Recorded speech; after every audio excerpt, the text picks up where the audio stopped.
Hello everyone, welcome to TERF WARS Season 3, Episode 13. Exciting. Actually, we've got to check the sound before I press play then, so please let me know if you can hear me. Hopefully we won't have any technical scenarios. Yeah, it says it's doing sound. Okay. So, welcome to TERF WARS, the show where we go through the last week's worth of gender critical, TERF, anti-trans, transphobic nonsense, and we look at it together, we debunk it together, we laugh at it together, and then we move on. So it's gone. And the idea is so that we can deal with their crappy arguments and also get that kind of cathartic release from laughing at idiots as a group. So one thing I always say on this show is I go through and censor most of the people in this. The idea isn't to like pick out targets and to harass them. The total opposite. We're just picking out the ideas and we're just addressing the ideas.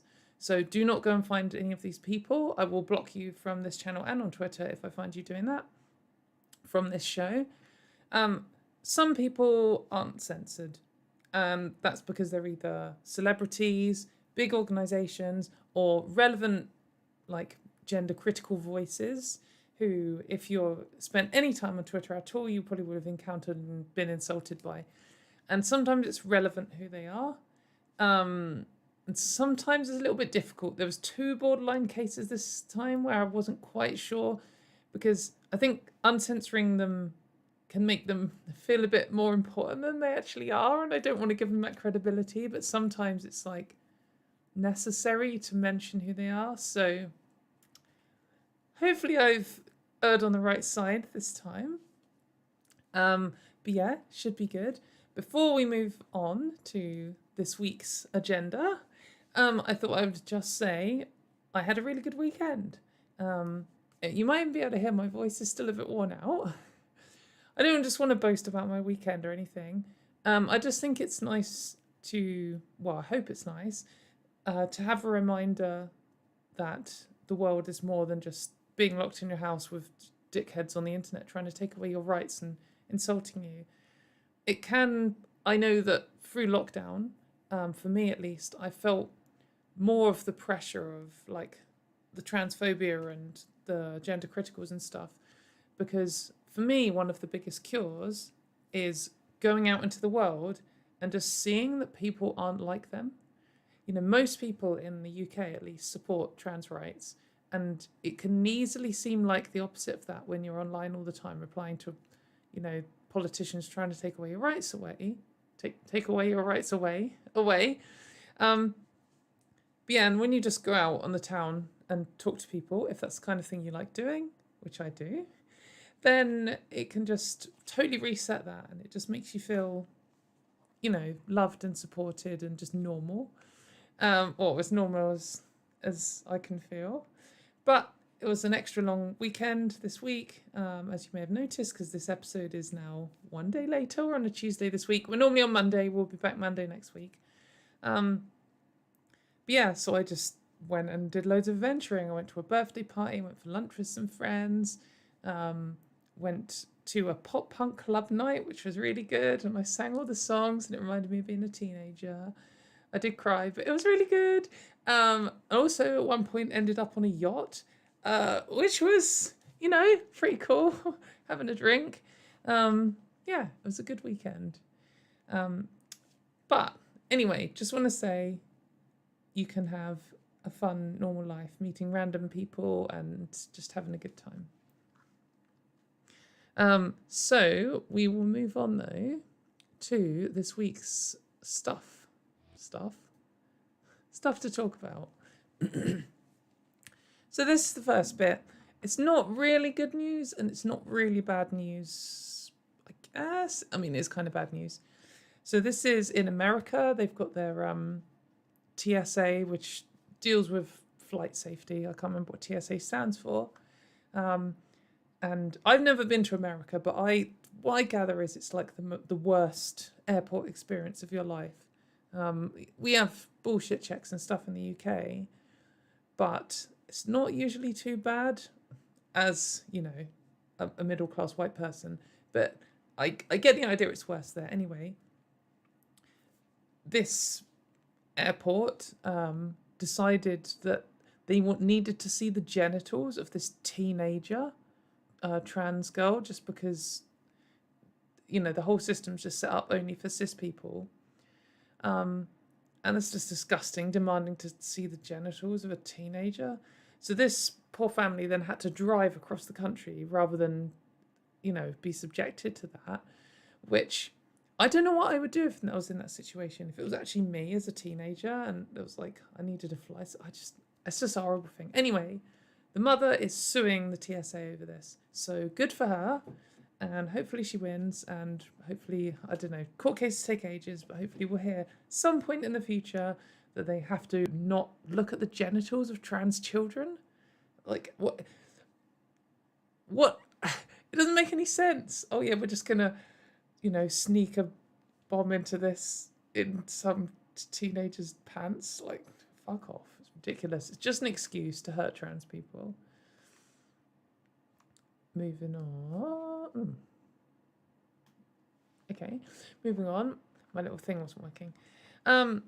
We do have some good news. So MJ Rodriguez has the first trans woman, or out trans woman, I guess, to be up for a Major Acting Emmy, which is some award that you get for acting. I don't really follow acting stuff, but that's just exciting. That's just really good news. So this was for work in Pose, which is a TV show about, I think, ballroom culture, and it's got trans people in it, and apparently it's really good. I haven't seen it, but I've had it recommended by so many people. I would watch it if I had someone to watch it with.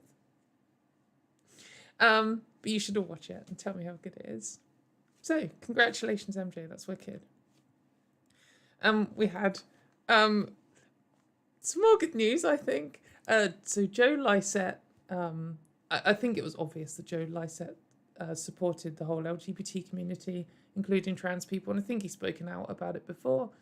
But he said something again this week. He said, "To my trans followers, please remember there are many, many people who don't believe your mere existence is divisive, or that you are a danger to women, or any equivalent nonsense, and that the T is as important and valued as all the letters in the LGBTQI. Rainbow flag, trans flag." 20,000 likes. So that's nice from Joe Lycett. If you don't know who Joe Lycett is, after this video, you should YouTube Joe Lycett, because he is absolutely hilarious. Really strongly recommend him as a comedian. And this is, I think, him in response to the main news article this week, which we will get onto later. But of course, we got a load of ridiculous replies to this because, you know, as soon as anyone says anything about trans people on the internet, then all the bell ends turn up.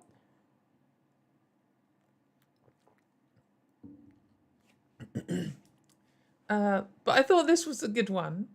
So this man called Peter says, who the fuck are you to speak on behalf of women? Christ, mate, you're mental. He's not speaking on behalf of women.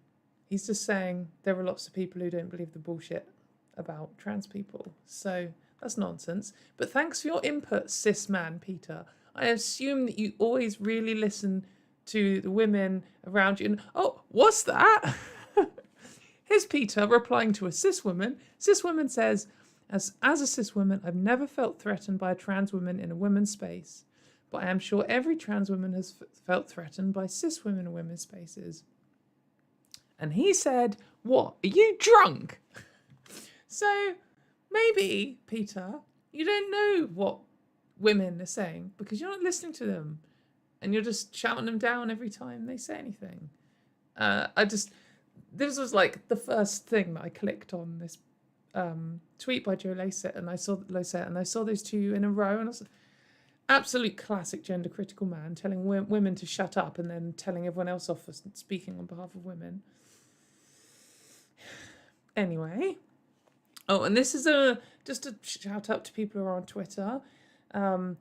This account and previous iterations of this account are trying to do some scam, and apparently they're targeting LGBT people. hard to say if that's true or not, but they certainly sent me a message, and loads of people I'm in contact with on Twitter. I followed it through just to make sure, but the general idea of the scam is it's some account that's quite old. I think they're buying like old accounts or hacked accounts or something. So this one was like, joined 2012, and then has a load of pictures of like a real person, and some retweets and stuff.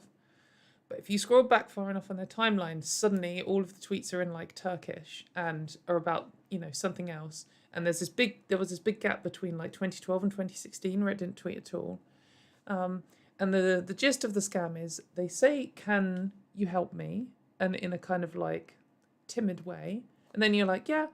And then they say something about they can't message you yet, but they'll get back to you. And I've seen these different ones. So that this person said they're out jogging. They're in the middle of jogging, and they replied to me. But apparently there's things like, I've just got to put my kid to bed, or I've just got to help my sister or something.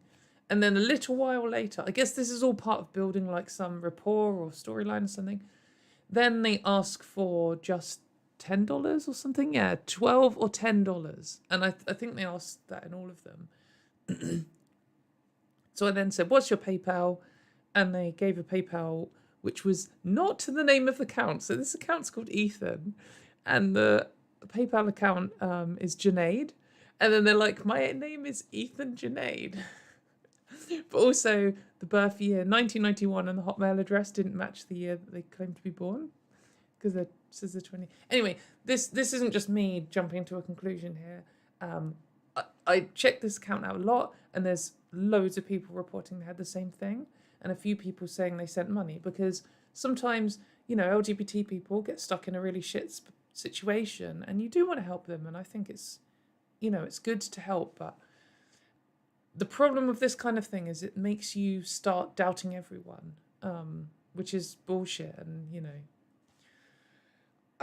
what I would say is, do check out the accounts and get a gist for them, and maybe just ask some more questions. You don't want to be like super grilling people, make them be on super defensive if you want to help some people out. But also, this person's just doing a PayPal link. Perhaps if you do need money, do like a crowdfunder or something instead.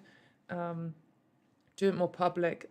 I guess the more details you can give about yourself, the more credible you will look. But at the same time, then it puts you in more danger. It's this is just very hard. I have heard some people say that the best answer is to give to mutual aid networks, and then they can be responsible for helping people. So if you do have local mutual aid for LGBT people, perhaps look at that instead. It's tricky, but just be aware of this. That's what I'm saying. So there was some deal in Scotland recently between the SNP, the Scottish National Party, and the Green Party in Scotland. And they're working together to try and get Scotland to be independent from the UK. It's a whole big political thing. You can have whatever opinion on it you like. However, this is Joanna Cherry, who is a gender-critical SNP person, and we've covered her before. She's currently being the lawyer for someone who's been charged with malicious communications for sending transphobic and homophobic material online. So, she's gender-critical and everything that comes with that. But part of this deal involved the Green Party saying, "We will only do this deal with the SNP if they agree to reform the Gender Recognition Act within 1 year." And some other things, some general help LGBT people stuff. And Joanna Cherry voted yes on it, which I wasn't expecting. I don't think anyone was expecting. She did get nearly 2,000 likes on it, so I think a lot of people just don't care about the gender critical stuff and just want an independent Scotland, and she's for independence, and it was a deal towards independence or whatever. But the gender criticals did not like this at all, because she's one of their people, she's one of the politicians. She's the only gender critical politician who didn't vote against gay marriage. She's like the most credible politician. And she's just voting towards GRA reform, which is their like flagship thing to make a fuss about. I was going to include a montage of all the reactions to this, but they're just really angry. They're saying that she betrayed her. They weren't that exciting. It was just lots of really angry people saying, "Oh, I thought you had integrity. I thought you had a brain," all this kind of stuff. But there was just too many tweets to look at already, so we're moving on. But anyway, that was interesting. So now we're going to move on to LGB Alliance, who feature quite a lot in this episode. So, for anyone who doesn't know, LGB Alliance are a group that claims to speak for gay people but not trans people. They're like a single issue campaign group against trans rights. They're just a gender critical group that are just trying to use gay people to legitimize themselves. They've signed the WHRC declaration calling for a total ban of all trans women and all trans girls from all women's spaces. They're publicly campaigning against the conversion therapy ban. They've posted things about how they think that it doesn't matter if you're opposed to gay marriage. Their founders are opposed to LGBT clubs in schools. They're fucking bullshit all round. Like, understandably, most LGBT people, like the vast majority of LGBT people, hate these guys. And because these guys are trying to weaponize gay people against trans people. In fact, even one of the founders of them was a straight woman. So it's so obvious what's going on, and people aren't falling for it. Like, it can feel like people are falling for it, but the only reason they're getting any attention at all is because they have a gender critical person in the BBC who posts, super favour articles about them. They have gender critical politicians who are willing to pretend they're a credible group, and it's all part of this game they're playing. Anyway, here is LGB Alliance. By the way, they're a registered charity, so they must have some gender critical person in the charity commission.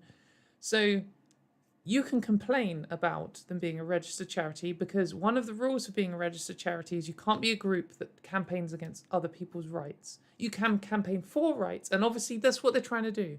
They're trying to campaign against trans rights, but they're trying to pretend it's for gay rights, but it's plainly not. And this tweet got them in trouble with the charity commission. So keep pushing on this. Keep telling the charity commission, if you can be bothered, send them a complaint, send them some garbage from LGB Alliance, and just be like, this is unacceptable. I don't know if the charity commission knows that they've signed the WHRC declaration, so might be worth mentioning. But anyway, here is LGB Alliance saying, adding the plus to the LGB, as in LGBTQ+, gives the green light to paraphilias like bestiality, that's sex with animals, and more, to be part of one big happy rainbow family. Wake up, policymakers. LGBT people refuse to be used in your artificial and dangerous argument that we must all be lumped together. No to homophobia. So the second half of this is incredibly ironic, because one of the oldest homophobic bullshit things is to say, if we support gay rights, then someone will have sex with a dog. Someone will try and marry their dog. That was like, oh, what's next? They'll try and marry a dog, was the homophobic version of what's next? They'll identify as a dog, or an attack helicopter. It's the same argument. It's the same bullshit. And the important thing here is that likening LGBT rights, saying, oh, if we support them, then they'll be trying to get the animal fuckers in. That's a classic homophobic trope, and it's them doing it right here. And they're trying to, oh, we're not doing it about gay people, we're just doing it about everyone else, including trans, queer, intersex, pansexual, everyone else who isn't specifically lesbian or gay, because these guys are constantly anti-bisexual, as we're about to see. Oh dear, I've got hair in my eye. Okay, we're good. It's so tricky when you've got false eyelashes on. Anyway, so when they're saying gay people are refusing to be used in your artificial and dangerous argument, yes, gay people are refused to be used in this dangerous and artificial argument. Most gay people oppose LGB Alliance, or most gay people have heard of them. Probably most haven't even heard of them, but those who have heard of them oppose them. as we are about to see. And they don't want to be lumped together with you losers. And these guys constantly, like absolutely all the time, claim to be speaking on behalf of gay people. They never say some gay people think this. They never say, like, I mean, sometimes they say we are a group of gay people who think this. But all the time they're like, gay people don't think this. LGBT people think this. And it's just bullshit. They're trying to inflate themselves up so that they can be like, you know, a tool to use in the gender critical campaign against my ability to go to the toilet. Anyway, so there was some discussion about LGB Alliance this week. We'll just get onto that in a sec. But there was some build up to this. They were trending on Twitter several times this week. One because of this bestiality tweet, another because of the thing we're about to cover. And just generally, I think maybe even 3 times they're trending, which is people just, you know, calling them out, saying they don't represent me as a gay person. You know, they're campaigning against my rights. They can fuck off, all this kind of stuff. And there's just this constant argument where LGBT people say they're transphobic. They're often homophobic. And this person says, LGB Alliance are literally transphobic, though. They oppose a ban on conversion therapy because it included banning trans conversion therapy. Because you couldn't ban one without the other. Because as soon as you ban therapy trying to change someone's sexuality, like that type of therapy, like that type of ban would end up including covering trans people. Banning therapy where you're trying to change who someone is. So then this guy, Poo Emoji, who comes up more than once this week, who is the guy who edited my head onto Posey Parker's body for hashtag Katie TERF, if anyone remembers that. This guy's a weirdo. He says, they didn't make it compulsory though. Jesus, take some fucking responsibility for your life choices. If you don't want to undergo conversion therapy, don't do it. Simple as, what the fuck is wrong with you? Like, this guy claims to be a cis gay man. Probably is, who knows? But how could anyone think that? Like, the point is that people are coerced into conversion therapy, or they're children and they're literally forced to go to conversion therapy. Actually, I'm going to include a link in the description. There's a really good video. Forgotten who it's by, I'm really sorry. It's targeted at trans youth and it teaches them how to survive conversion therapy. And it's a really good video and the gender criticals are really angry about it. So I would definitely link that below. I might pin it as a top comment. You should definitely just check it out and share it around because there's lots of useful information in there. But the idea that it's a choice, like some people do genuinely want to go to conversion therapy because they've, you know, been told that being gay or trans is so bad and they've onboarded that. They just want to be like fixed. And that's sad. And we could have some argument about whether they should be allowed to.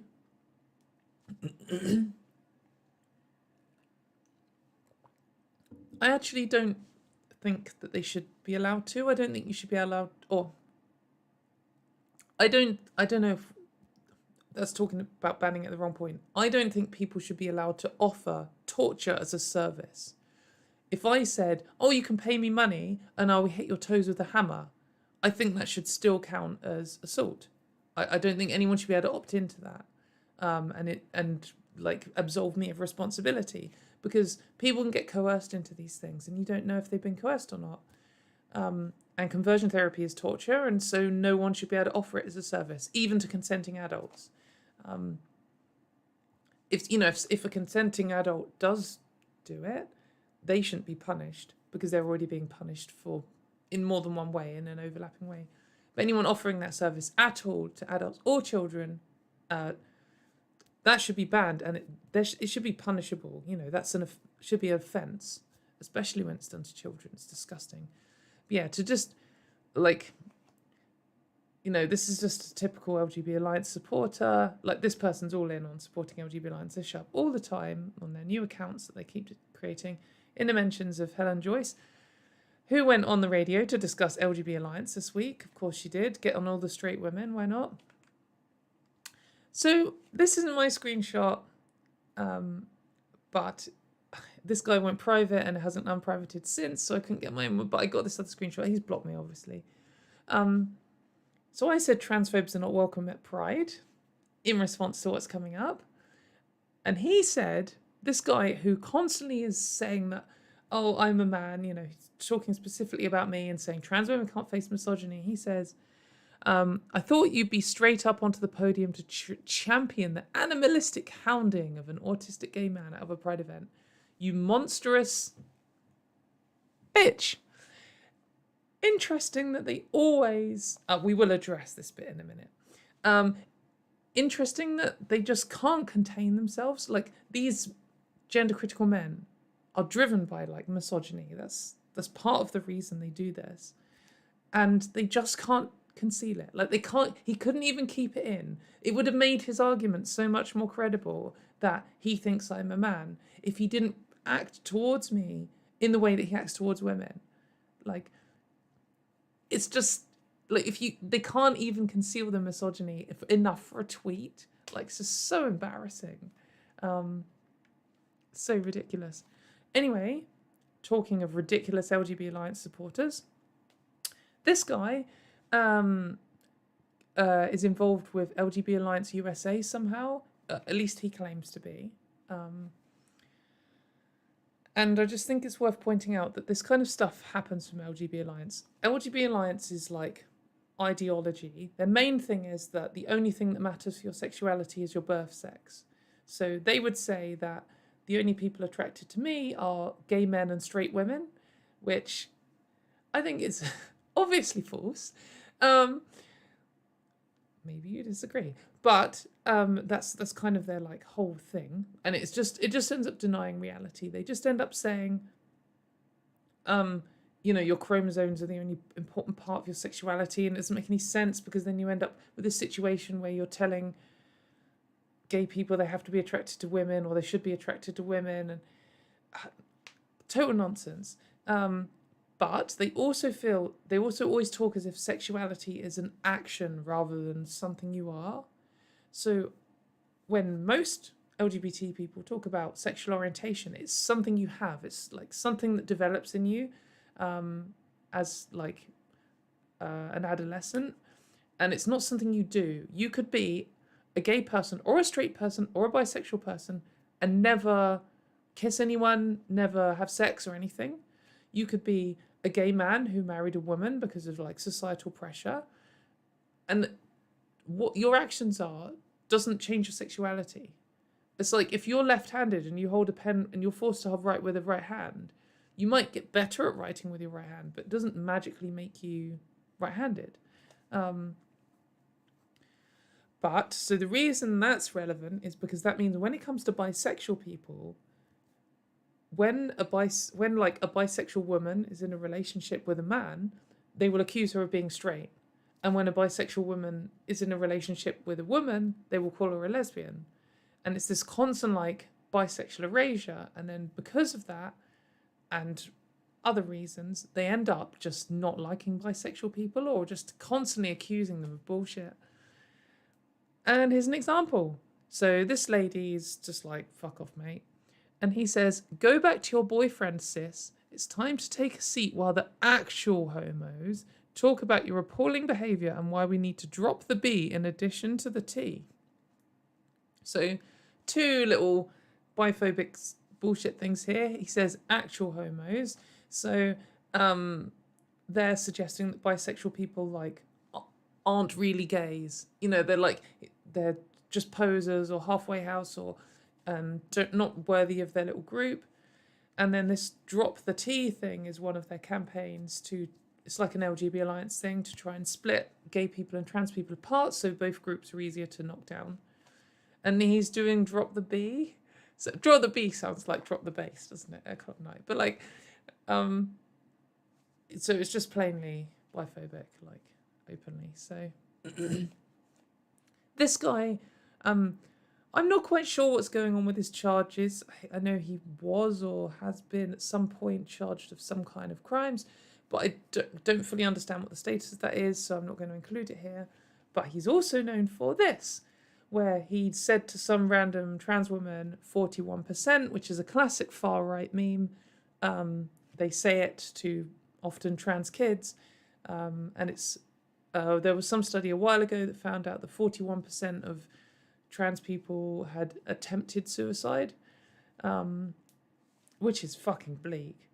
And it's worth noting that the suicide rate goes down to almost the same as the general population if trans people are supported and have, a support network around them. Anyway, so this guy, this LGB Alliance guy, this We're Not Transphobic LGB Alliance guy, said 41%, and this lady says, is that a threat? And he's like, just a reminder. And she's like, you're telling me to kill myself because that would be bad for you. And then he says, no, I'm just reminding you that you're very likely to do it, statistically speaking. And I think that's funny. So, like, this guy's just plainly transphobic. There's no doubt here at all. Openly so. And this guy's also relevant because recently Labour MP Rosie Duffiled was liking some of his tweets. To be clear, she didn't like any of these ones, and she didn't like this one yet, but she hasn't liked it at this moment. One of the things she did like was this guy saying, I'm so sick of hearing about how queer has been reclaimed. I had that word spat in my face as recently as 2018, and look who's reclaiming it, mostly heterosexuals cosplaying as the opposite sex and as gay. So this heterosexuals cosplaying thing, sometimes they mean trans people, even though half of trans people are gay, whichever way you look at it. And sometimes they mean bisexual people. Often they say this about bisexual women in particular. There's this thing, part of this like prejudice against bisexual people often comes with this really heavy gendered element to it, where a bisexual woman is actually just a straight woman who wants attention, and a bisexual man is actually just a gay man who's too scared to come out as gay. That's like the standard prejudice that bisexual people see. But anyway, I mean, this is a classic argument against the word queer. Slurs being reclaimed means you will still hear them as slurs as they're being reclaimed. I've still heard gay as a slur. Even this year I've heard gay as a slur. So it's not really a great argument. I don't use the word queer for myself, don't really like the word. And I was bullied with it when I was younger. But I was also bullied with the word gay, and if other people want to use the word queer, that's fine. Anyway, people pointed out to Rosie Duffiled who this guy was, and obviously she doesn't give a fuck. Anyway, so this lady is another person who was involved with LGB Alliance. I think she was involved with LGB Alliance Ireland, but isn't anymore, according to her profile when I checked today. Anyway, she is just included this because look at this. So they're doing a criminal justice crowdfunder where they're trying to raise money to donate to fight the hate speech and conversion therapy bills in Ireland. So just like straight up, we want to stop the conversion therapy ban and we want to stop the hate speech laws from happening. This is just like the LGB Alliance things. Like hate speech laws protect gay people. Conversion therapy bills protect gay people. Both protect trans people too. So that's why they don't like them. And it's just also worth noting that she's raising money in pounds, and they don't use pounds in Ireland, they use euros. And this is just a classic example. I know lots of my American and Canadian viewers might be, and elsewhere in the world, are probably less aware of particularly England and Ireland's relationship, but it's pretty bullshit, and English people have been horrific to Irish people for thousands of years, constantly going in and meddling with their politics. And, this is like nothing compared to how bad British people have been in the past, but it's just always worth noting when LGB Alliance are constantly trying to export to Ireland, and Ireland has told the gender critical movement to fuck off like so many times. They just haven't managed to get a foothold there in the way that they have in the UK for a whole number of reasons. But here they are trying to do it. Here's some more LGB Alliance stuff. So this is an LGB Alliance Facebook group. I don't know how it's moderated. I don't know who set it up. This wasn't posted by LGB Alliance official. This is just in a group for people to talk about LGB Alliance. Some LGB Alliance group on Facebook. And they've got LGB must drop the T. There's the drop the T thing again. This is a classic LGB Alliance thing. And this is from Anne-Marie Waters, leader of For Britain, which are the Too Racist for UKIP party. As we will look at in a second. And there's also a comment here from Harry Miller, who's one of the founders of We Are Fair Cop, which is the gender critical group that said, say yes to hate on Trans Day of Visibility. Someone needs to document all these people because they're all fucking bullshit. Anyway, he says, I've had plumbers who are more right-wing than Anne-Marie. They were correct about the plumbing. She's correct about this. So just remember that. This guy saying that she's not right-wing, basically. Either that or he's saying that he has some, proper Nazi plumbers. No, he's saying that she's not right-wing. So Wikipedia says, Anne-Marie Waters is a far-right politician and political activist. She's the founder and leader of the anti-Islam party For Britain. She's the director of Sharia Watch UK and launched Pegidia UK in conjunction with activist and far-right politician, activist Tommy Robinson and far-right politician Paul Weston. And it also says she's been criticised for her association with the far-right politicians and organisations and praised Geert Wilders and Marie Le Pen. And also, this is grim, an ITV documentary in 2007 had called Undercover, inside Britain's new far right. Waters advocated for the reduction of Muslim birth rates. So that's like genocide. So that's pretty grim. Stopping Muslim immigration and accusing the EU of conspiring to turn Europe into an Islamic state. So, standard stuff. So Harry Miller of Fair Cop's plumber is more right-wing than that. Allegedly. But of course, she's gender critical because all the far-right people are gender critical. And of course, she's being shared in an LGB Alliance group. Obviously, it's just worth pointing this stuff out. But anyway, here is our main LGB Alliance event. So I'm just going to apologise in advance because this is filmed on a phone and it is a little bit shaky. So if you get a bit motion sick, just listen. But what this is actually, let's watch it first and then yeah. Trans lives matter! Trans lives matter! Trans lives matter! Trans lives matter! Trans lives matter! Trans lives matter! Trans lives matter! Trans lives matter! Trans lives matter! Trans lives matter! Keep walking, boy! Keep walking, boy! Those lives matter, you can.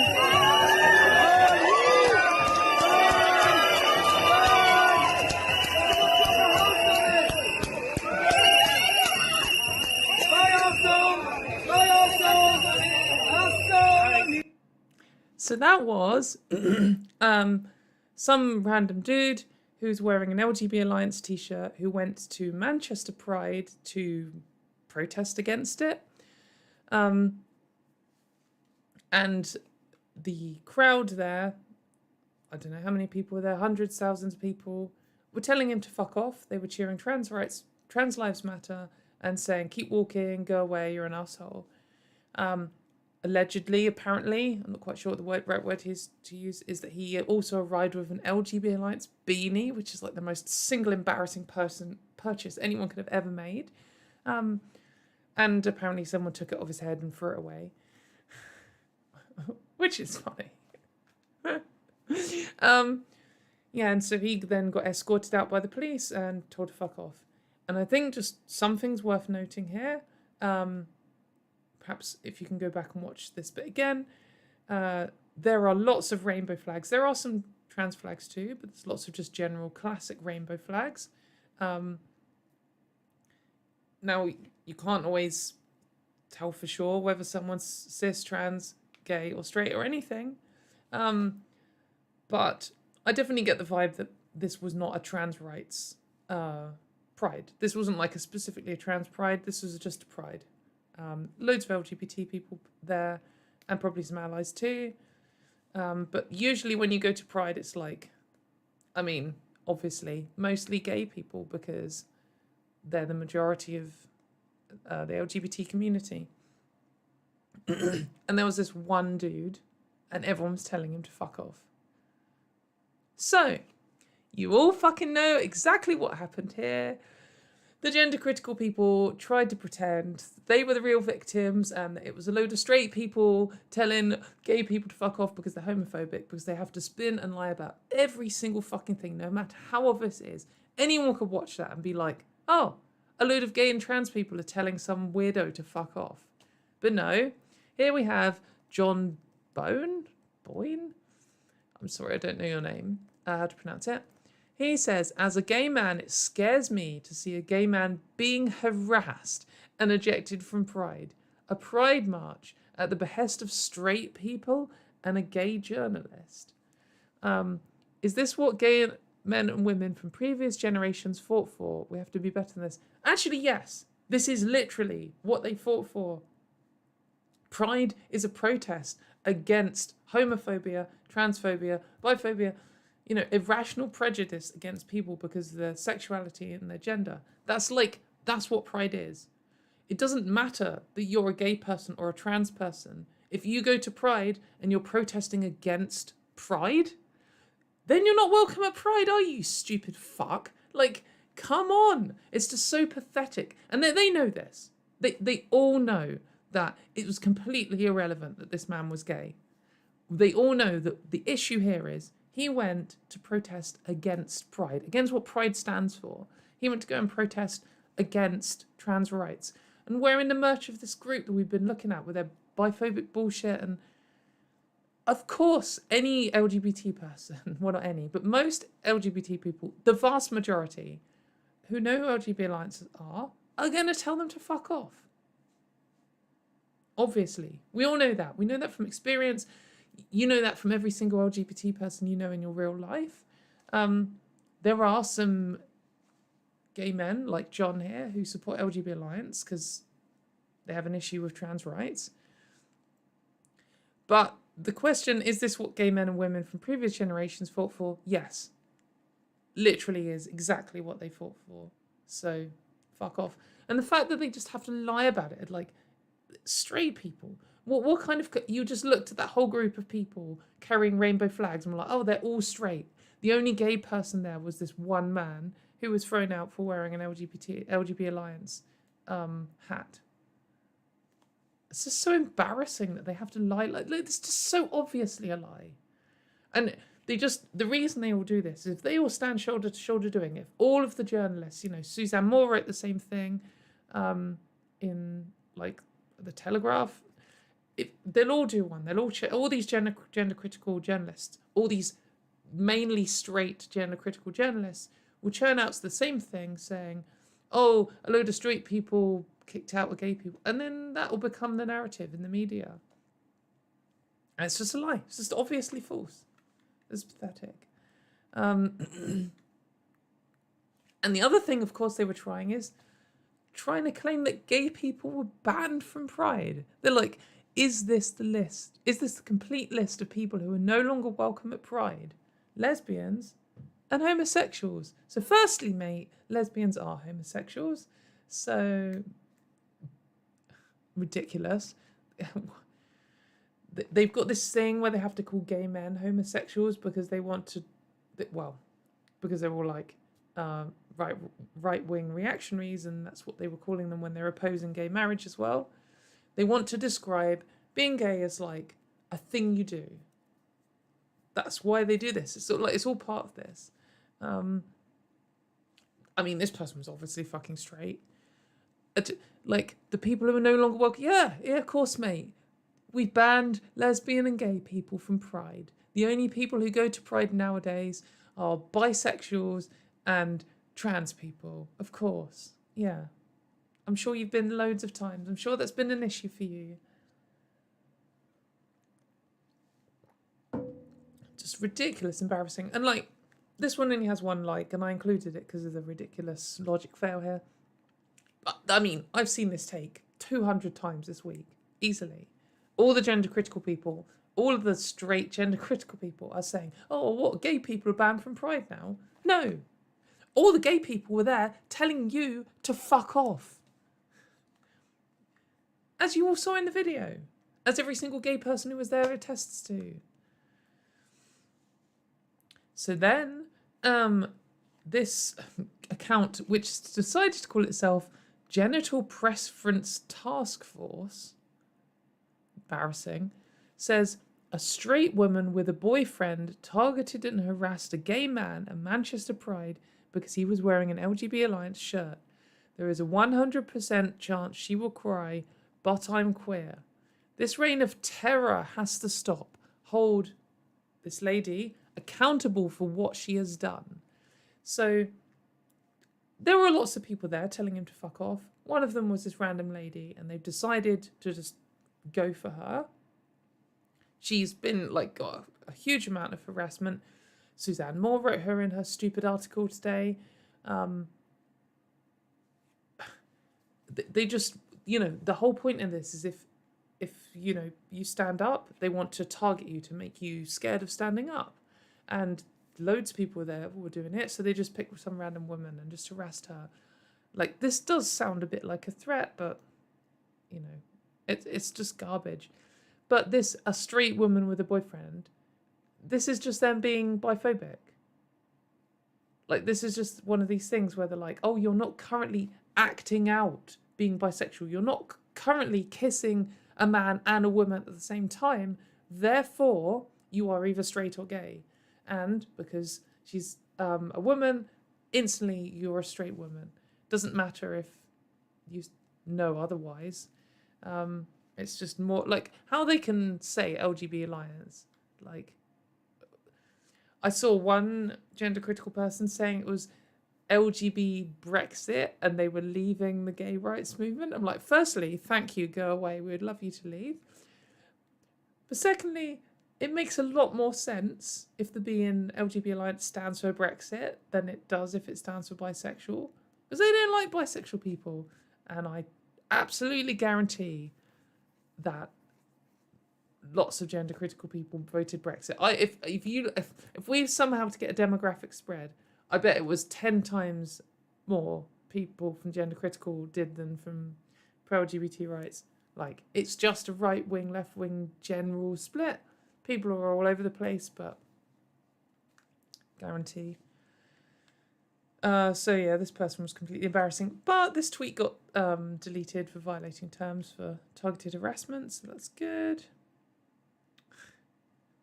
So I guess this was like the main thing that happened. The guy who got kicked out ended up going on GB News, which is our like new Fox News ripoff, and saying a load of bullshit, and I didn't really want to collude his interview. He's just some, you know, he's been doing this for ages, and it's just the classic like reactionary strategy is to go somewhere and harass people, and then when people react, you say that you were the victim. Like that's how they do this. It's the same thing that all of the like Proud Boys and stuff do in the USA. They go and they'll take some sign and it will say like, you know, Mexicans are terrorists or whatever, something that's plainly antagonistic and bullshit. Someone will go up and tell them to fuck off. They'll film it and they'll be like, oh, they were attacking us just because we're white. Like, this is the same thing. This guy went to Pride wearing some like anti-Pride slogans, basically. And everyone was like, well, fuck you. And then he's like, oh, I'm being victimized. Oh. Like, he knew that was going to happen. Like, that was his strategy all along. I think probably that went down exactly how he wanted. Now, whether this worked out good for LGB Alliance or not, I mean, personally, it's hard to say. If I was a gay person supporting LGB Alliance and I was under the impression that most gay people agreed with me, and then I saw that, I would be like, shit, maybe I'm wrong. Maybe most LGBT people don't like me and LGB Alliance. But most gender critical people, most people who support LGB Alliance are straight cis people who don't give a fuck and just want to use LGB Alliance as like a tool. So most of them don't really care about this reaction. They don't care that most LGBT people are opposed to them because they know that already. So I don't know if this went bad or good for LGB Alliance. It definitely went well. It went well for it's good for us to see all these, particularly seeing a load of cis gay people and telling like transphobes to fuck off. It's that feeling of solidarity. And it's good to see trans people saying fuck off, because I like it when trans people say fuck off to dickheads. So that was good. And it was good to see the community's reaction and to just see that the gender critical narrative that gay people don't like trans people is bullshit.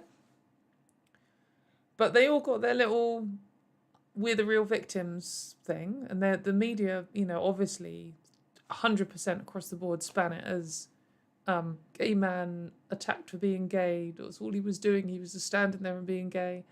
And then a load of straight people attacked. I don't know. It's hard to say, but that was definitely his strategy all along. Like, there's no other way. He knew this was going to happen. So yeah, I expect them to do this more often. I mean, they did it a few years ago when the gender criticals protested London Pride. So I think every now and then you will just get some prick who will try and be a victim at Pride and claim that LGBT people are somehow, most gay people actually hate trans people, but actually they all victimized me for some reason, like trying to argue both sides of the argument at once. Anyway, we'll move on. So this is someone who I wasn't sure whether to censor, and they actually came up in a previous episode and I wasn't sure whether to censor them then. And I didn't then because it was relevant. And there's kind of a bit here, and I was just like, they're past the threshold now. They are a prominent gender critical voice, I guess. I'd say maybe like B tier. So, but they're not like super relevant, so they're not really worth paying attention to. Just worth reading some of their garbage to come out with. Anyway, this one's incredibly creepy, and I think this echoes a sentiment you see a lot from gender critical people. And it got 350 likes, so it's not like a minority position. And she says, message to young lesbians who consider double mastectomy. So this is their little all trans men are just confused lesbians thing. Think, please.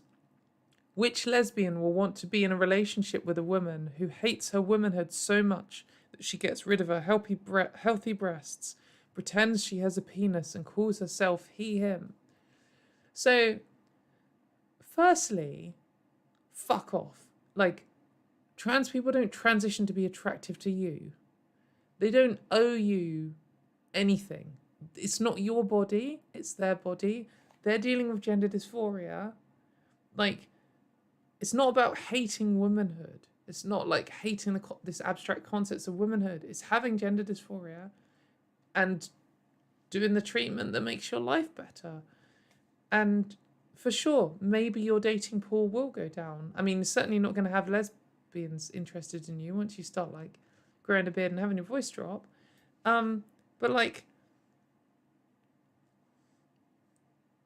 so what? Like, that's not what you're transitioning. And they just constantly always talk about lesbians like this, particularly how they feel like they're like owed lesbians. Like, oh, if you're not attractive to me, then you're worthless. You've ruined your life. It's just disgusting. But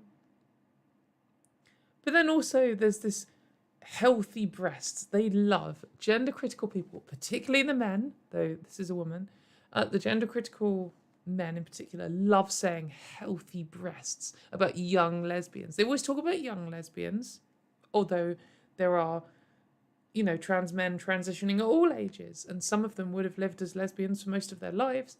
don't care about your breasts. I only care about young lesbians' breasts. And then, like, pretends she has a penis. Like, some trans men do have penises. It's like, it's just garbage, but I just feel like this is a very gender critical thing.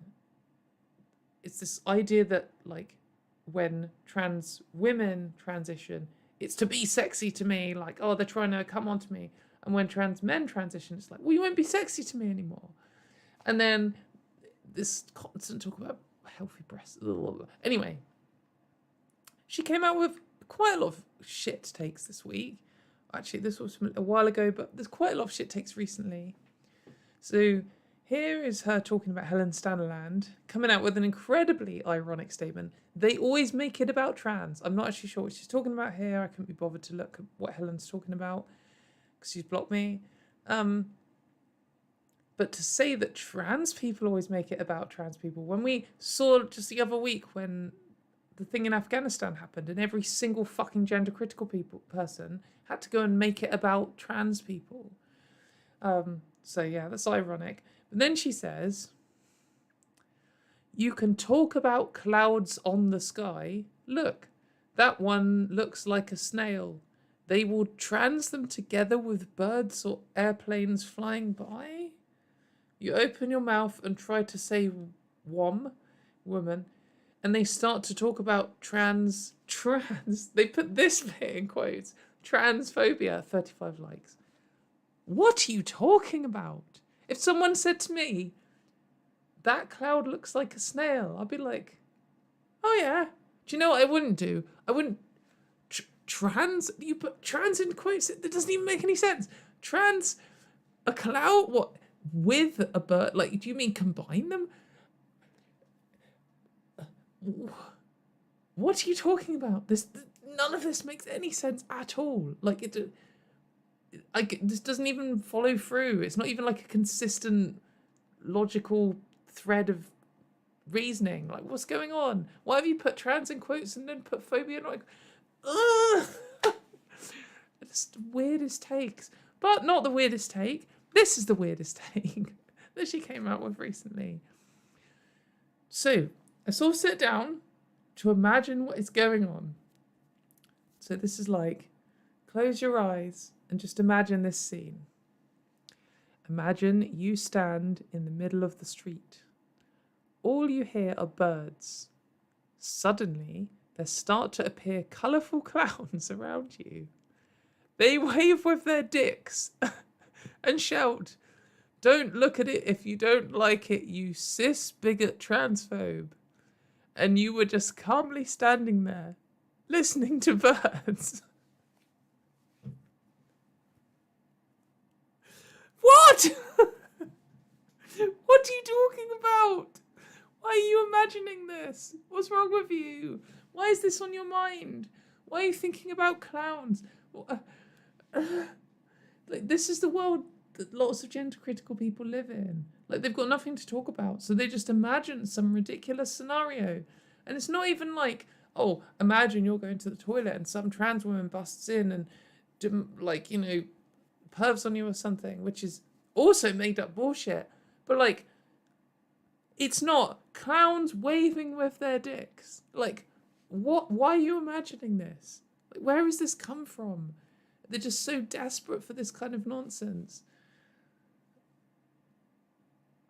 I couldn't have come up with this. If someone was like, write the most off-the-wall gender critical thing you could possibly come up with, I wouldn't have come up with this.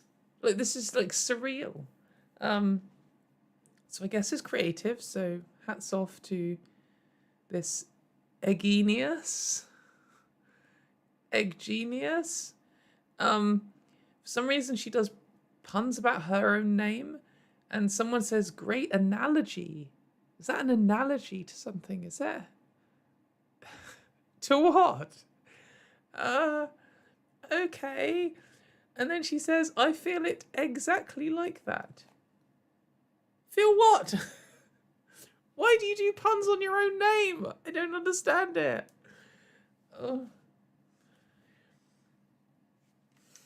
Anyway,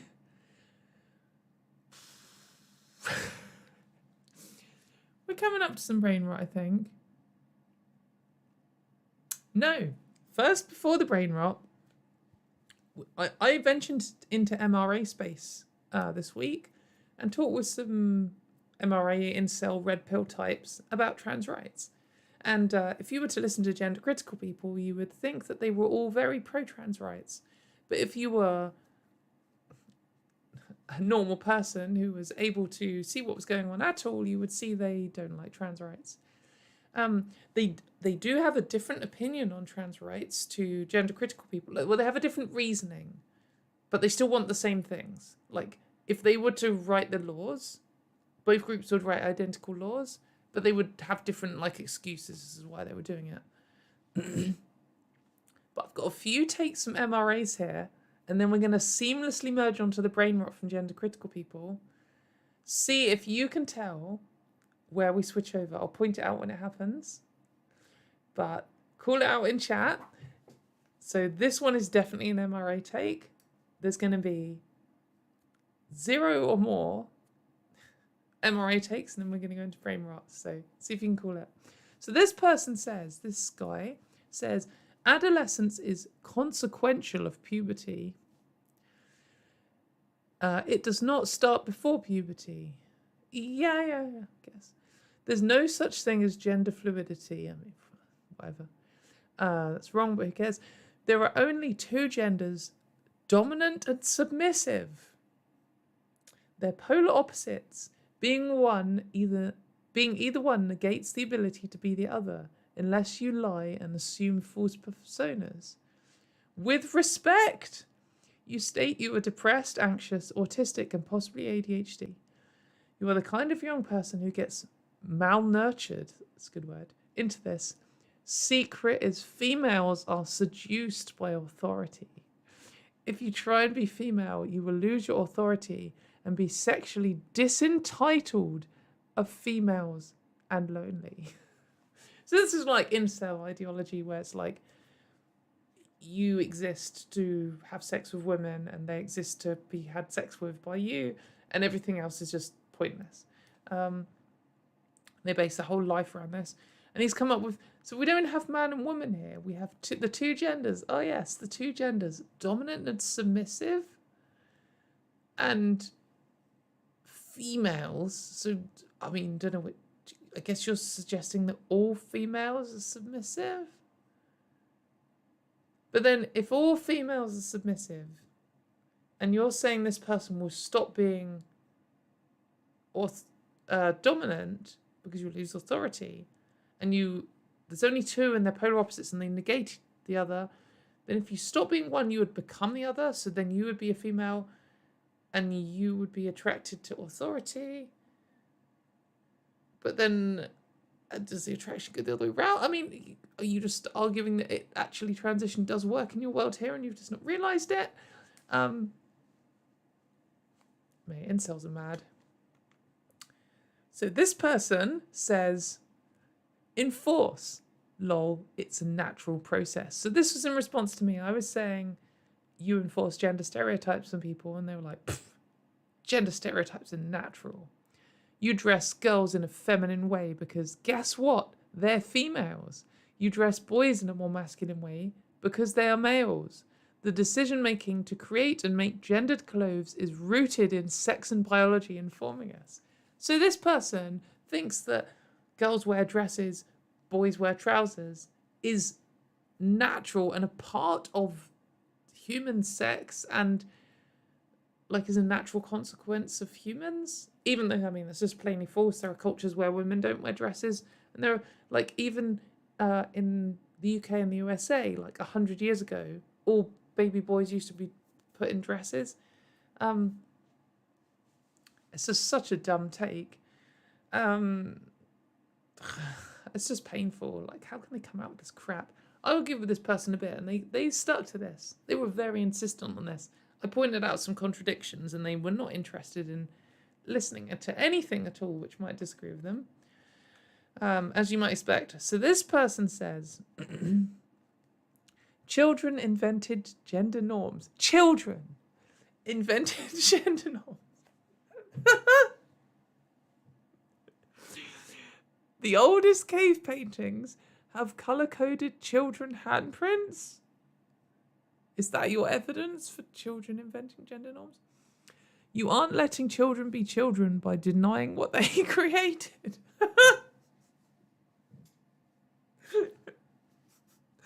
This guy's talking as if children are like a separate species or like the ruling class and they create gender norms and you're not letting them do their culture.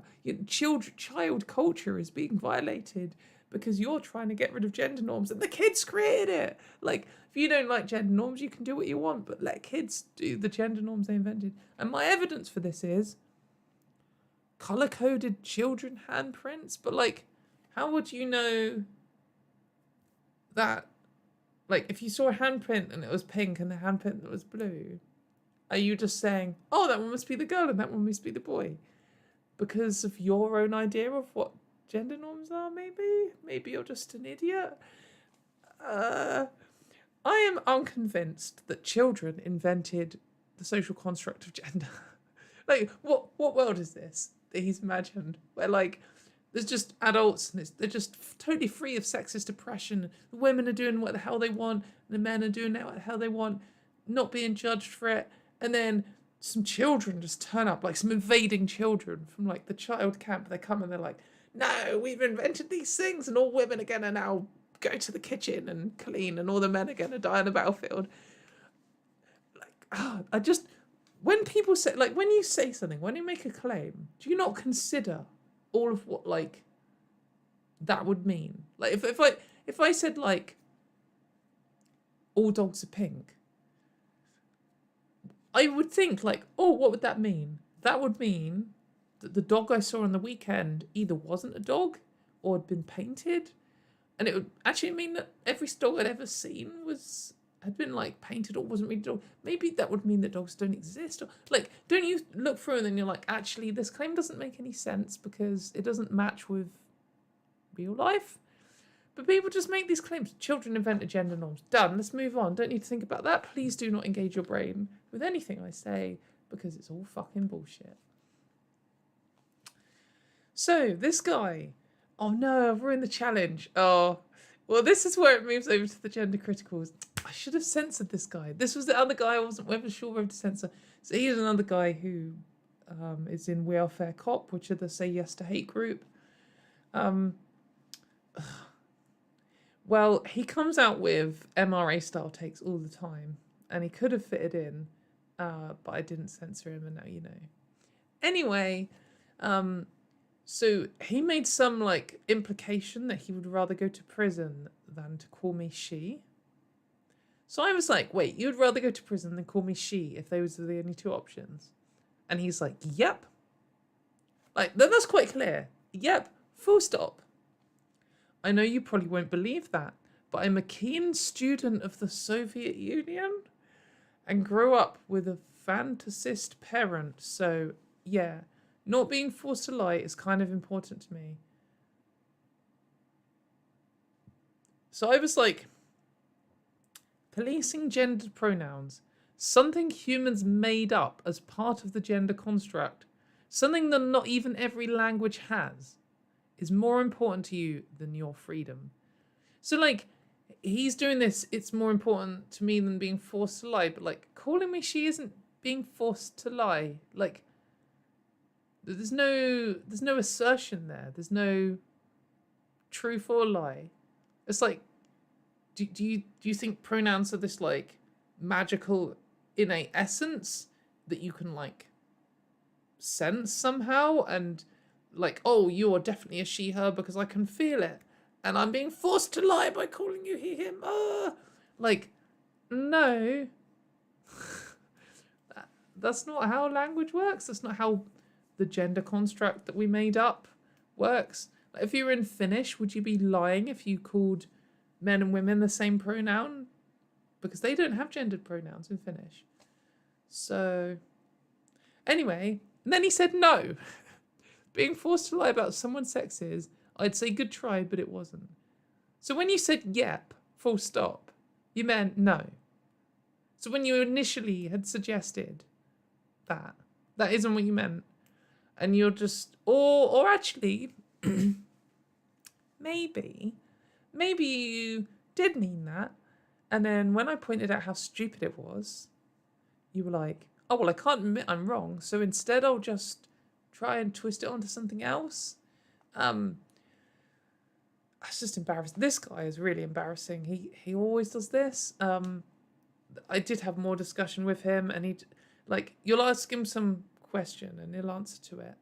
And then you ask him some other question where the answer would show that he's contradicting himself. Like this. And then he'll just change the subject. Like, he just was like, tried to talk about some group that had stopped working with Stonewall. Like, when I was like, but you said this. Like, you contradict yourself. It's like, what about Stonewall?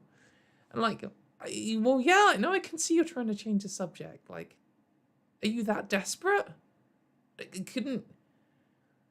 It's just, I just don't understand people like this. Like, sometimes, in the past, I've confidently said yep to something, and then someone's been like, what, in all cases, do you mean this? And I'm like, actually, no, you're right. When I said yes there, I actually kind of just meant yes for this kind of thing that I was thinking about, and actually you've put out a case where I actually wouldn't do that. Or even like, actually, no, I was an idiot. I don't know why I said yes. That's wrong. But they can't back down. Gender critical people cannot back down. We've seen that like several. I feel like I've said this every week for like 5 weeks now. They cannot back down. It's just a thing they will not do. It's like endemic in gender critical. I mean, because the reason they can't back down is because it's not a worldview built up from the bottom. It's not, here's a load of facts, I'm going to build a worldview that incorporates all these facts. It's trans people are bad, and now I need a set of excuses that makes me feel not guilty thinking that. That's it. So you can't back down on any of them, because it's not like you're not trying to improve your worldview. You're not trying to understand the world better. They're just some excuses, and you don't want your excuses to go away, because then you might have to change your starting position. So it's just so embarrassing. Like, come on. Like, if I was in this position, I'd just clarified that. It's just so cringe. Like, just say, oh, actually, no, I didn't mean that. I meant something else. Oh, I'm gonna try. Oh, you tried to trick me. I wasn't trying to trick you. You said something fucking stupid, mate. I don't know about the Soviet Union for. Anyway, here's another. So this guy, you could have been like, this guy could have been an MRA, or he could have been gender critical, and you wouldn't have known. But this guy is gender critical. So Paul says, I don't believe in gender. Okay. There's no such thing as trans, in my opinion. No such thing. Well, I don't know what you're spending your whole fucking life tweeting about then, you bellend. There is sex, sexuality, and personality. Nobody should be medicalised for any of those.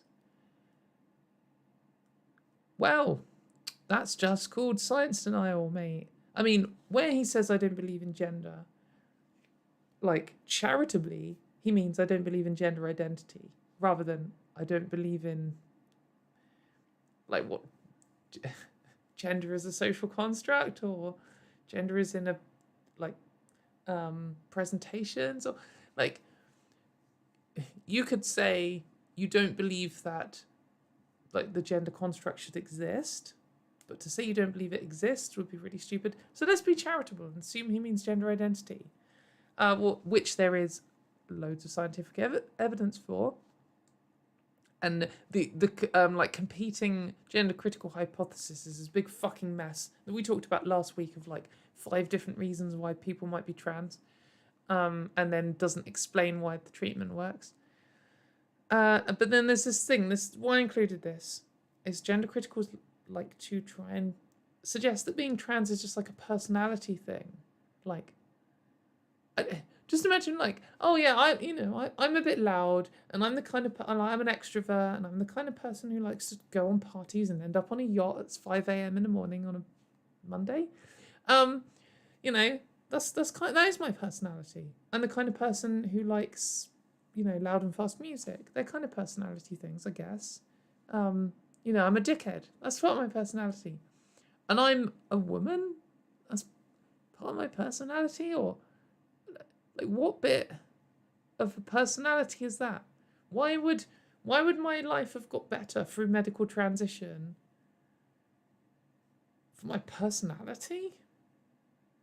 What are you talking? It just doesn't make sense. And what they're trying to say is, I mean, this is tied into their being trans is just about clothes thing. And they're like, oh, you're the kind of person who likes pretty dresses. That doesn't make you a woman. And like, yeah, no, it doesn't. I've not met anyone who has claimed that, actually, ever. So, I mean, I do like to wear dresses sometimes. They're quite pretty sometimes.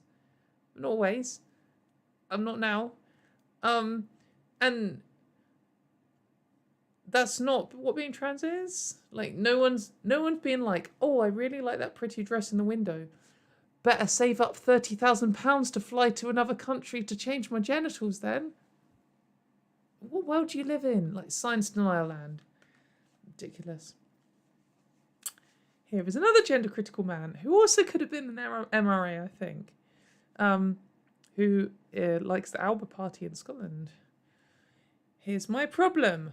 Hypothetical, but in this world, perhaps not to be ruled out. Let's see your hypothetical, but we won't rule it out because it could happen in the real world scenario. We're expected to respect those who self-identify as another gender. If someone identified as a tree, would we permitted to cut them down? If self-indent is to if self-identity is to be respected as fact, it cuts both ways. Is that a pun? It cuts both ways. So what? So you have a problem. So this is your argument, I presume, against trans rights. If you let me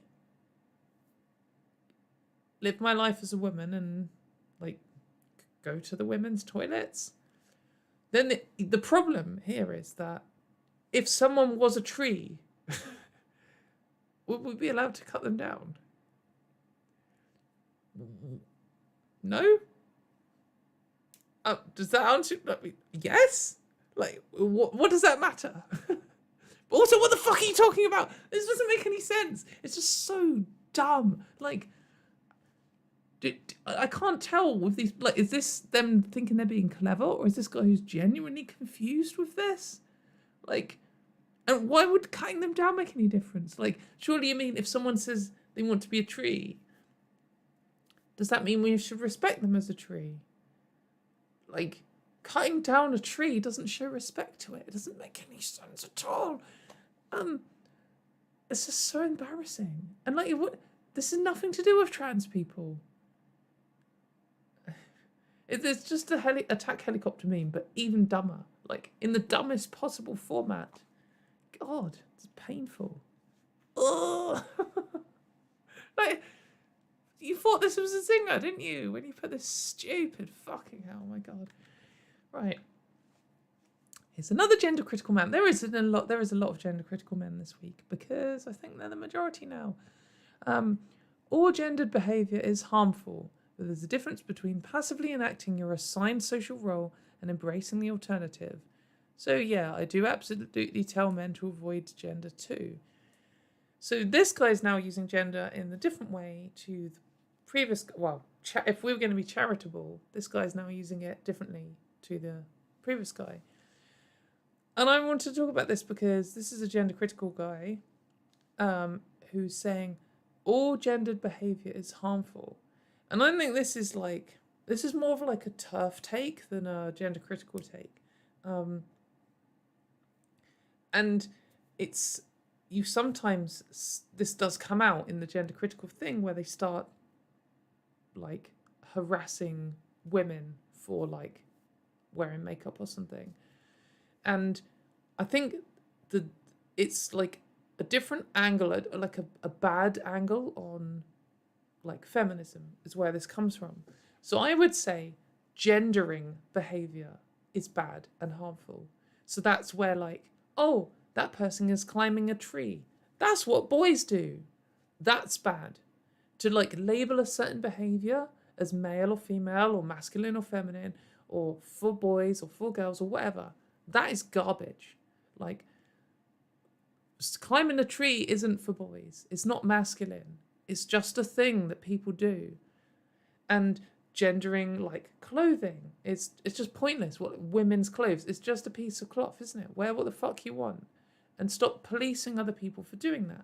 So if they had said all gendering of behaviour is harmful, I'd agree. I think it's pointless. There's no benefits to it. Like, it's either sometimes arguably neutral, or it's bad and is adding to gender stereotyping. And I think that's quite a generic feminist take. But to look at it the other way, like, I can see where this comes from. Sometimes people will look and they'll see something like women wearing makeup and having their looks judged loads.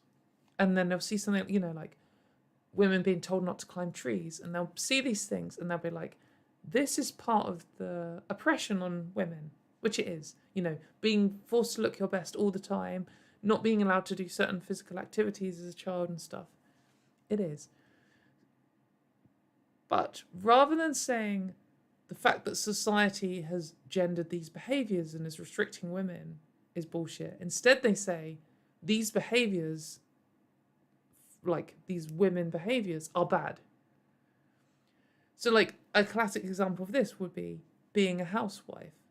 The idea, or a house parent, the idea that staying at home to look after the kids while your partner goes out and earns the money, to suggest that that is for women is bullshit.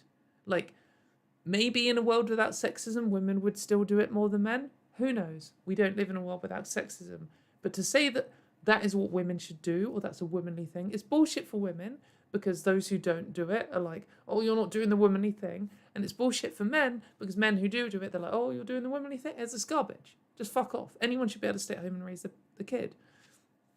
But then these people look at that and they say, well, women are being told to stay at home and look after the kid.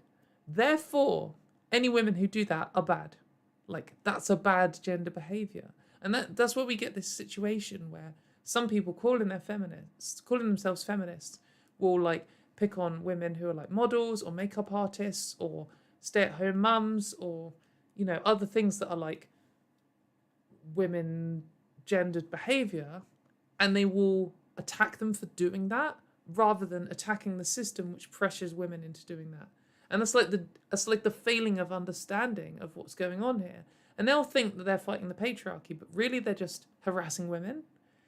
And that's where this comes from. Like, so I hope that made sense, but like you do see it a lot from the like TERF end of the gender critical spectrum rather than the like reactionary conservative side. Because the reactionary conservative side likes to police. They all end up policing gender. You all end up with this situation where a woman will do something and they'll all harass her for it. But the conservative side want, you know, women to be women and men to be men, and the like TERF side want women to stop doing these things. It's all just kind of crap, but it ends up in this, and it's just a tediously bullshit take. So if you're a man or a woman and you want to wear a dress, climb a tree, stay at home and raise the kids, cool, do it. Maybe if you're someone who's of like receiving gendered pressure to do that thing, stop and consider, do you actually want to do this, or are you just responding to societal pressure? Or maybe both. And then as long as you realise that there's a pressure there, that's fine. You can do those things. I mean, we could argue that there are some behaviours like, I feel like I'm about to go off into a huge topic here. Perhaps I'll just say, when we look at perhaps the makeup industry or the beauty industry, there is some like toxic side to that, but it's not all inherently bad. But maybe that's a take. Maybe someone call into Transatlantic and talk about the beauty industry, because I'll go off. Anyway, let's move on. So here we go. Here's some policing of that. Like this is kind of related to what I was talking. Someone talking about a trans woman says, there's nothing ladylike about this person. I was like, well, ladylike is sexist garbage. Women can act how they want. Like, this is just what I was explaining. The idea that something is ladylike, that is gendering a behaviour, and that is bad.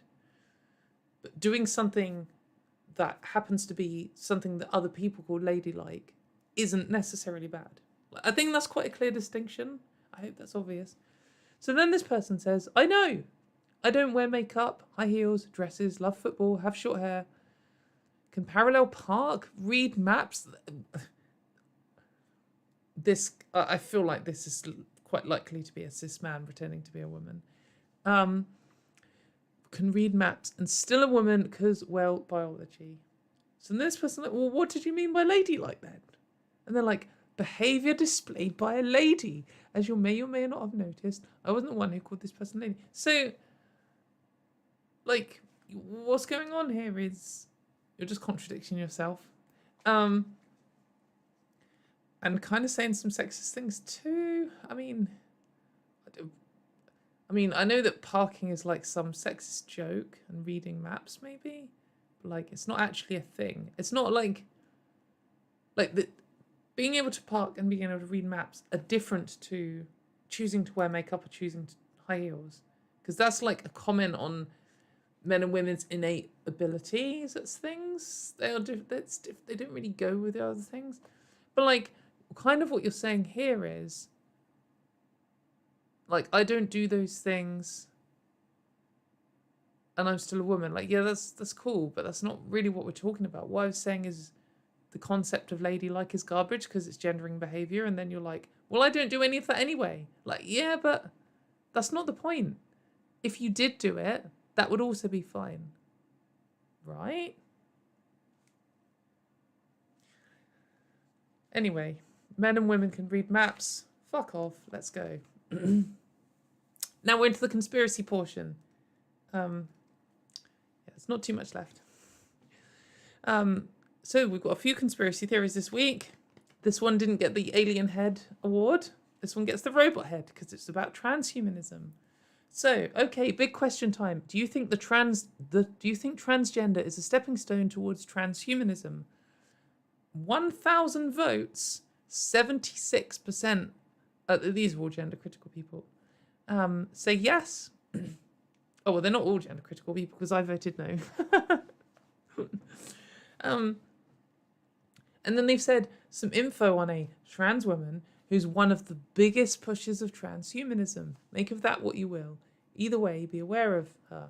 So this is Martine Rothblatt, who is Jennifer Bilek's favourite and who is behind this, or Jennifer Bilek's behind this like idea that being trans or trans people are just like a stepping stone on the way to some grander agenda. And as we've seen before, Jennifer Bilek accused Helen Joyce of ripping off all of her like conspiracy theory stuff. So, and this is part of it. 76 likes, like, you know, we're seeing this get bigger. And when Christopher showed this to me in the XX Factor, I think it might have been episode 4, but if you don't know about that, go and check it out.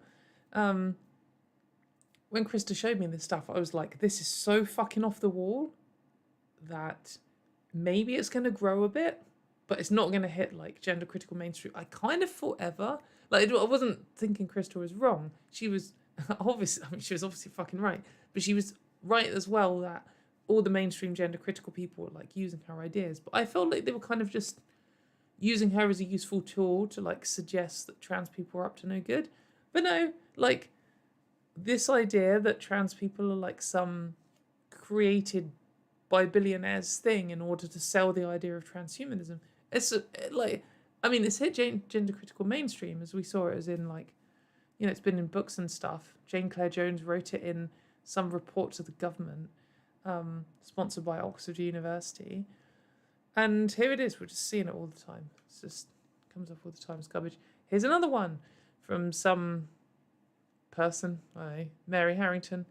This is why transhumanist gender medicine gets so much airtime. It's a commercially motivated push to deregulate human nature, wearing civil rights as a skin suit. Deregulate human nature? I mean, what sense of regulate do you mean here? Do you mean... Oh, I think you mean the laws. I mean, it's kind of like biologically deregulating it as well. But like, what regulation should we have on human nature? like, should it be illegal to, like, get a robot arm or, like, have laser eye surgery or change sex or, like, no? It's not regulated at the moment either, like, is it? There's no regulations preventing those things. But yeah, like, they've just got this idea that there's more going on. Like, how are people being so accepting of trans rights? How has this happened? Because when I was a kid, you used to be able to call people trannies and beat them up, and nowadays you can't. So something must be going on. It must be billionaires, and they must be up to no good, and something the Jews are involved. Please don't point out that I've highlighted exclusively Jewish billionaires. But here is the Alien Head of the Week award. I woke up at midday in the weekend after having a good evening singing to pop punk, and this was the top notification on my Twitter. So someone with a hashtag no thank you, which is one of their new dog whistles. Transgenderism has nothing to do with sexual orientation. Your conservative AstroTurf lobby attached itself to the LGB because that's a propaganda technique they were taught at the Denton Report. LGB people were... By the way, this person's straight. LGB people were kind about it. Now the trans lobby is evicting them from their own organisations. Transgenderism is the radical conservative solution to homosexuality, promoted by homophobic RW governments and conservative multimillionaires invested in the... Sorry, I was trying to keep straight face. Investigated in the pharmaceutical/medical industry. Transing the way the gay is decimating LGBT youth around the world. Enough evidence for you. You haven't given me any fucking evidence, mate. What the fuck are you talking about? Like, there's so much here. It's the big pharma conspiracy, but also claiming that it's like the conservative solution to homosexuality, even though all the fucking conservatives, like the social conservatives, they're all on your team and they're literally giving you money. What are you talking about? Like the Heritage Foundation stuff, helping you with all of this crap, all the gender critical.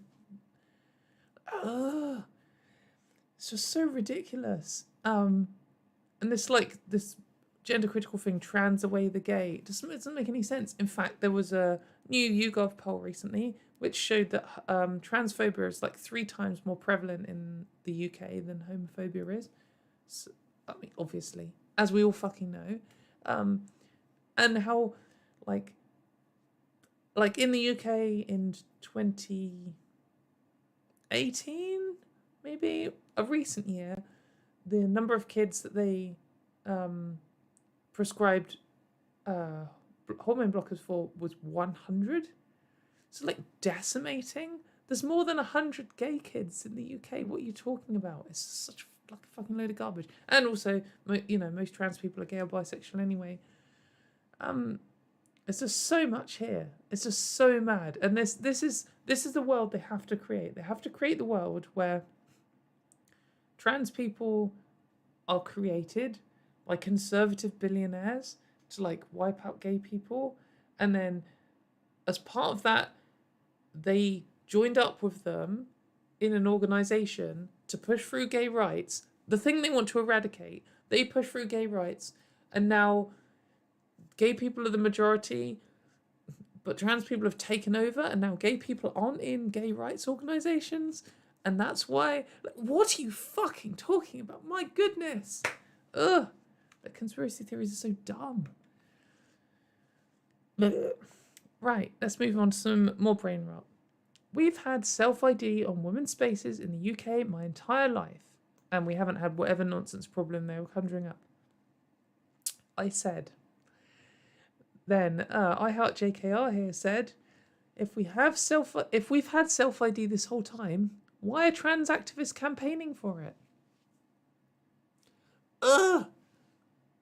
We're not.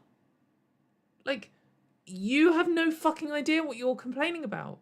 You bought into this idea that trans women don't use women's spaces because you're an idiot, because you haven't done any research and you haven't talked to a single trans person. You just lived in the gender critical echo chamber. And so that's what you actually think. So when you hear trans people saying, oh, we actually want to be able to self-identify on the gender recognition certificate, then you're like, no, you can't come in my toilets. I'm like, what? We're already in the toilets. We've been in the toilets your whole life. There's nothing to do with it. So I linked them my article with all my sources and stuff. And then, like, you said we already had self-ID. So why is it being promoted by the SNP in Scotland? It's this, you fucking idiot. Like, we're talking about the Gender Recognition Act, not about going in toilets, not about using women's spaces. So it's either not needed or you're wrong in your assertion. Or what you're talking about isn't needed. We already do that. Like, can you imagine being so obsessed with trans people?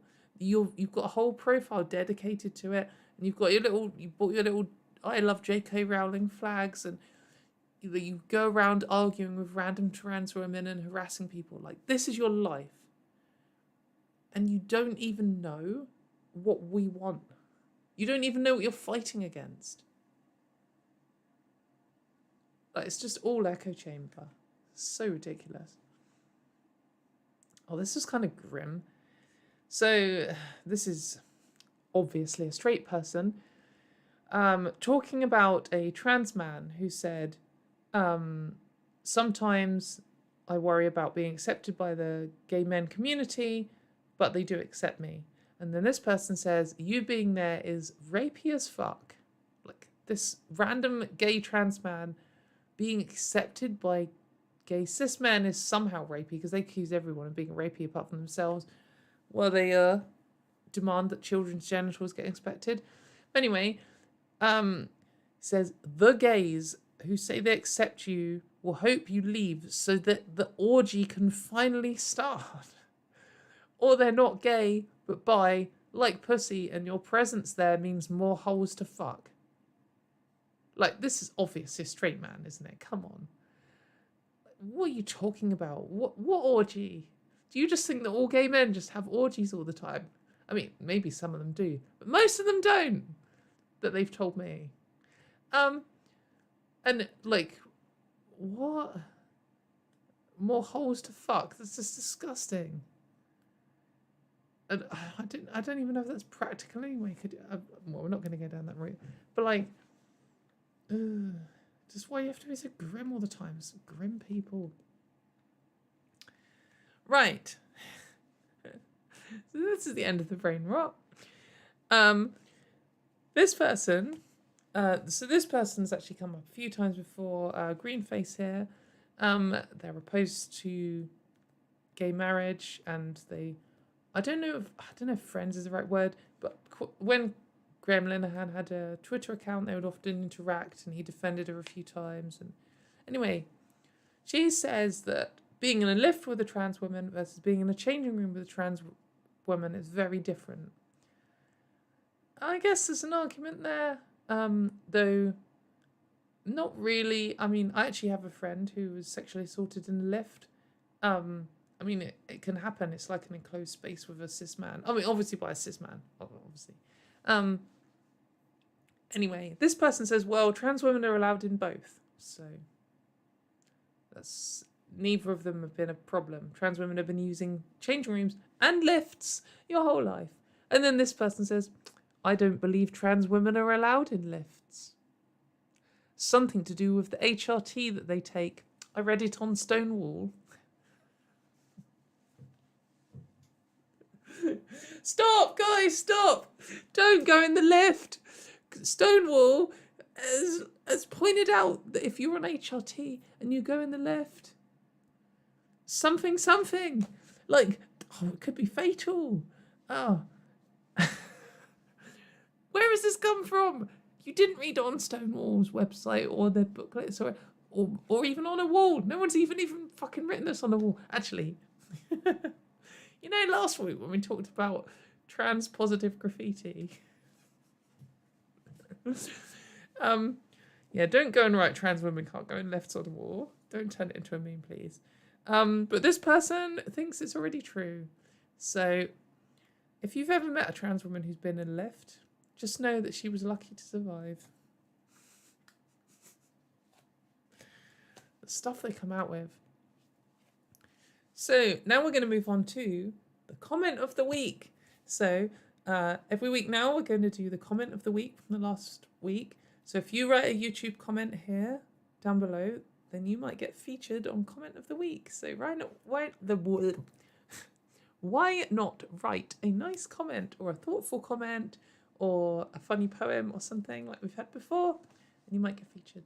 So this week we are featuring, oh gosh, I should have practiced saying this name before. Snynink Ashley. Sorry if I got your name wrong. So they're discussing something we talked about last week where someone was saying, oh, women are being called fascists for defending their rights.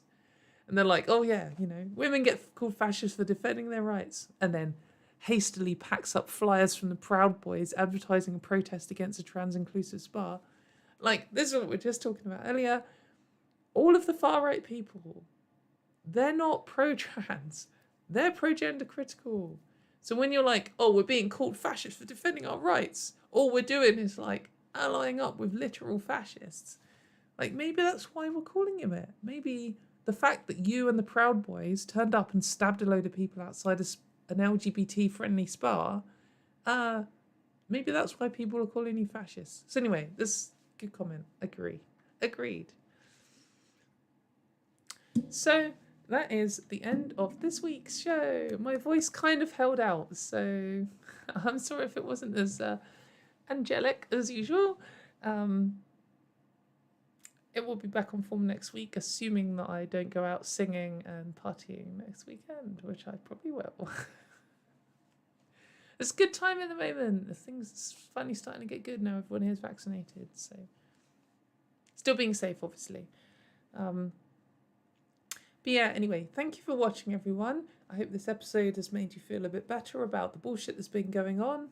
And I think it was good to see, like, for me, it was like the representation of the gender critical movement and the LGBT movement.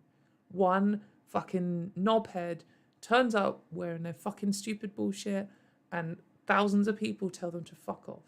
I think that's good. It's good and it represents the reality of it. As we just saw, like, some new YouGov polls this week showed that the majority of people would accept a trans person who came out in their family. We already know that most people in the UK support trans rights. Most people in the UK say that trans women are women.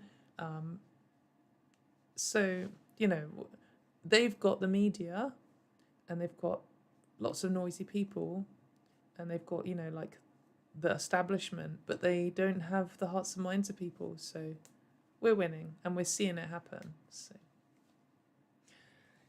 keep on being cool. And I will see you next week. Yay!